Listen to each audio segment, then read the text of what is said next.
네, 모의 면접 예상 문제 풀이 250페이지 인문사회 계열 모의 면접 예상 문제 풀이입니다.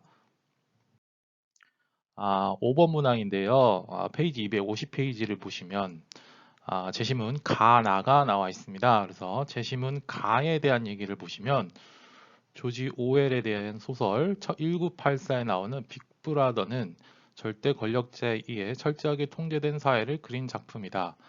빅브라더는 개인의 통제를 통한 권력 유지를 위해 개인의 모든 데이터를 수집하고 분석한다. 자발적 동의 없이 개인은 자신의 데이터를 빅브라더에게 제공한다. 소설 1984에 나오는 빅브라더에 대한 설명이 나와 있고요. 1984의 빅브라더와 비슷한 어감을 풍기는 빅데이터는 기존 데이터베이스 처리 방식의 데이터 수집, 저장, 관리, 분석 역량을 넘어서는 데이터 덩어리라고 정의할 수 있다. 더 풀이하자면 빅데이터란 어마어마한 양의 데이터로서 모든 양의 수집 대상이 될 수 있다. 셀카와 자신의 일상을 담은 SNS를 올리는 것이 그것이다. 물론 SNS의 사용은 자기 표현이나 소통의 한 방법이다. SNS는 다양한 순기능을 가지고 있지만 SNS 통해 자발적으로 제공하는 자신의 데이터가 누군가에게 부정한 목적으로 사용될 수 있다라고 이렇게 빅데이터에 대한 설명이 나와 있습니다. 제시문 나를 한번 읽어보시면 정보화에 대한 성격을 볼 수 있고요. 경제적 영역에선 지식과 정보가 부가가치를 창조하는 중요한 원천으로 자리 잡았고 개성과 창의성을 중시하는 개인들의 욕구와 맞추어 다품종 소량 생산 체제가 확립되었다라고 경제적 영역에서의 정보화 사회의 특징을 얘기하고 있죠. 두 번째, 사회적 영역에서 정보통신 매체나 인터넷을 통한 가상 공간에서 맺는 사회적 관계가 증가하고 유연하고 창의적인 조직 형태의 필요성이 증가하면서 탈갈로제와 같은 수평적 사회 조직이 증가하고 있다.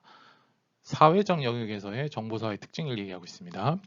마지막, 정치적 영역에서는 시민들이 다양한 정보를 쉽게 얻고 가상공간을 통해 자신의 의견이나 요구를 직접 나타낼 수 있게 되었다. 이로 인해 시민의 정치 참여가 증가하고 참여민주주의가 활성화되었다.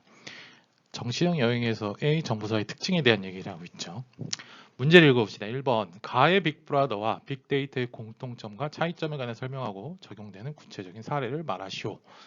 1번은 가의 제시문을 통해서 이 빅브라더의 공통점, 빅데이터와 빅브라더의 공통점을 먼저 말하시면 되고요. 다음으로 둘 사이의 차이점, 마지막으로 적용되는 구체적인 사례를 들어주시면 됩니다. 여기 있는 제시문의 내용을 통해서 자신의 배경 지식으로 어느 정도 갖고 있는 상태에서 공통점과 차이점에 대한 설명과 예시를 조금 설명해 줄 필요가 있습니다. 2번 문항을 분석해 보면 가나를 참고로 하여 정보화 사회에 대해 긍정적으로 보는지 아니면 부정적으로 보는지 자신의 견해를 밝히시오라고 얘기하고 있죠. 가에서는 정보사회의 어떤 부정적인 면에 대한 얘기를 하고 있다면 나에서는 정보사회의 어떤 긍정적인 측면에 대해서도 얘기하고 있다. 이런 제시문을 통해서 본인의 긍정적, 부정적 입장 하나를 선택하시고 그와 관련된 서포팅 아이디어, 즉 근거를 한 두세 가지, 세 가지 정도를 얘기할 수 있으면 좋은 답변이 될 듯합니다. 예시 답안 한번 같이 보겠습니다. 먼저 1번, 빅데이터와 빅브라더의 공통점에 대한 얘기입니다. 둘 다 사회를 통제하는 수단으로서 사용된다라고 얘기하고 있습니다. 그렇죠. 둘 다 권력에 의해 빅브라더 같은 경우는 개개인의 감시를 통해서 사회에 있는 구성원들을 다 통제할 수 있으며 또한 빅데이터도 본인들의 어떤 방대한 데이터 양을 가지고서 개개인의 사적 영역을 침해할 수 있고 사회 구성원들의 삶을 침해할 수 있는 수단으로 사용될 수 있다는 의미죠. 두 번째, 정보사회에서는 그만큼 큰 힘을 가지며 권력을 발휘할 수 있다. 그렇죠. 점점 더 정보사회에 이루어질수록 이런 빅데이터와 빅브라더의 힘은 더 커지게 되는 경향이 있죠. 그래서 구체적으로 그 개인과 사회적인 영역에서 권력을 발휘할 수 있다는 의미로 이 공통점에 대한 얘기를 하고 있습니다. 이 두 가지 정도를 얘기해 볼 수가 있겠고요. 차이점에 대해서는요. 빅브라더는 가상의 인물로 추정되지만 빅데이터는 가상으로 존재하는 게 아니라 실제로 존재하는 것이다. 빅브라더는 눈에 보이지 않는 하나의 어떤 실체로서 우리 권력기구라든지 이런 사람들에 의해서 가상의 인물로 추정이 되지만 빅데이터의 경우에는 실제 우리가 눈에 보이는 데이터들이 있기 때문에 이것이 실제로 존재하는 것이다 라고 얘기해 볼 수 있겠죠.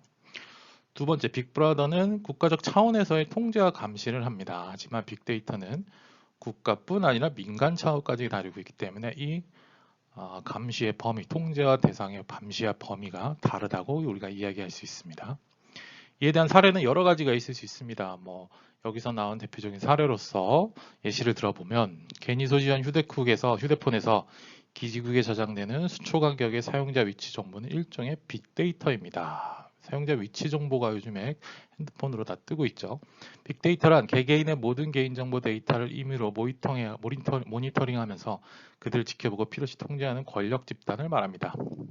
이에 보통 관리 통제 대상은 국가 단위로 이루어지며 경우에 따라서는 전 세계 인류들이 감시의 대상이 될 수도 있습니다. 따라서 빅브라더는 이러한 개인들로부터 수집되는 위치 정보, 즉 빅데이터를 이용해 개인의 감시 활동을 진행할 수 있습니다.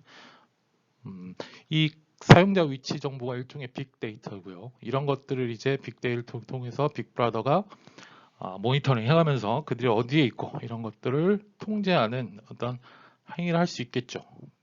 그래서 전체 인류를 감시할 수도 있는 어떤 부작용이 있을 수 있습니다. 따라서 이러한 개인들로부터 수집되는 위치 정보 이런 것들이 빅데이터에 이용당해서 사적 감시라든지 이런 활동에 이용될 수가 있다는 얘기죠. 이 말고도 여러 가지 사례들이 있을 수 있습니다. 코로나 관련해서 예를 들어 코로나 관련해서 우리가 코로나 개인정보, 코로나 어떤 질병이라든지 이런 것들에 대한 개인정보들을 나라에서 빅데이터로서 갖고 있다면 그에 대한 개인의 개인정보를 활용해서 빅데이터가 어떤 잘못된 행위들을 할 수가 있는 경우도 있을 수 있습니다. 그래서 이거 말고도 여러 가지가 있을 수 있으니까 그에 관련된 사례들을 적절히 제시한다면 충분히 올바른 사례 제시로서 타당성이 있을 겁니다. 문제 2번으로 같이 풀어보겠습니다. 정보화 사회의 긍정적인 입장이냐 부정적인 입장이냐에 대한 얘기인데요. 정보화 사회를 긍정적으로 입장하는 측면에서는 여러 가지가 있을 수 있지만 여기 나오는 1번 정보화 사회가 화석연료의 무분별한 사용을 줄인다. 또한 재생 가능한 에너지에 기반한 생산 체계가 도입됨으로써 자연 파괴가 줄어든다. 또한 정보의 확산과 공유를 통해 기존의 권위주의적, 제국주의적 국가를 부추기고 자치와 민주주의 가능성을 확대한다. 4번 자동화 시스템의 발달로 생산 공정이 비약적으로 개선되고 가정 내에서 가사일이 급격히 줄어들어 인류의 삶이 보다 유택해진다. 또한 마지막으로 반도체 기술, 광역 데이터 기술의 발달로 언제나 우리가 네트워크에 접속해서 각종 정보를 받을 수 있는 유비쿼터스 기술의 발달이 이루어진다라는 거죠. 언제 어디서든 우리가 원하면 각종 정보를 다 얻을 수 있고 모든 우리 사회 구성 내 옆에 있는 모든 것들이 다 정보에 의해서 주고받을 수 있는 이런 유비쿼터스 기술의 발달이 이루어질 수 있다는 장점들이 해당이 됩니다. 긍정적인 입장을 선택하는 학생은 자신의 의견을 긍정적으로 얘기하시고 그리고 나서 근거를 요 5가지 외에도 여러 가지 근거들이 있을 수 있습니다. 그에 관련된 정보들을 타당하게 제시해 준다면 좋은 점수를 얻을 수 있을 것 같습니다. 부정적 입장에서는 총 3가지를 예시로 들었지만 이 외에도 여러 가지가 있을 수 있습니다. 한번 첫 번째 입장 한번 읽어보겠습니다. 사회적 마비 상태가 발생할 가능성이 높다. 경제, 군사, 통신 등 모든 분야가 컴퓨터와 인터넷을 이용한 네트워크로 관리 통제되고 있는 상황에서 해킹이나 바이러스 등으로 인한 사회 마비 상태의 가능성도 있다. 2번 정보 접근법의 양극화. 그렇죠. 사회적으로 중요한 대다수의 핵심 정보들을 여전히 거대 언론, 미디어 그룹, 자본이 소유하고 있으며 일반 대중은 이들이 부분적으로 선별한 특정 정보만을 얻을 수 있을 뿐이다. 그렇죠. 정보의 양극화, 사회적 마비 상태, 세 번째로 개인 사생활 침해와 전사회적 감시망 형성의 가능성이 있답니다. 앞서 빅브라더에서 우리가 봤듯이 정보화 사회는 일상생활의 편리를 가져두고 개인의 정보 생산의 주체가 될 수 있는 가능성을 제공해주는 계기가 되기도 하였지만 한편으로는 누군가가 개인들의 각종 신상 정보와 소비 형태, 취향, 가치관 등을 손쉽게 수집하고 관리할 수 있는 길을 열 수 있게 만들 수 있다라고 제시하고 있습니다. 그래서 역시나 부정적 입장에서도 자신의 한 스탠스를 하나를 취하면 부정적 입장을 취했다면 이와 관련된 적절한 근거로서 3개 정도 이상을 들어준다면 충분히 좋은 점수가 받을 수 있을 것이라고 생각됩니다. 네, 여기까지 제시문 예상 문제 풀이 5번 풀이였습니다. 네, 이상입니다. 감사합니다.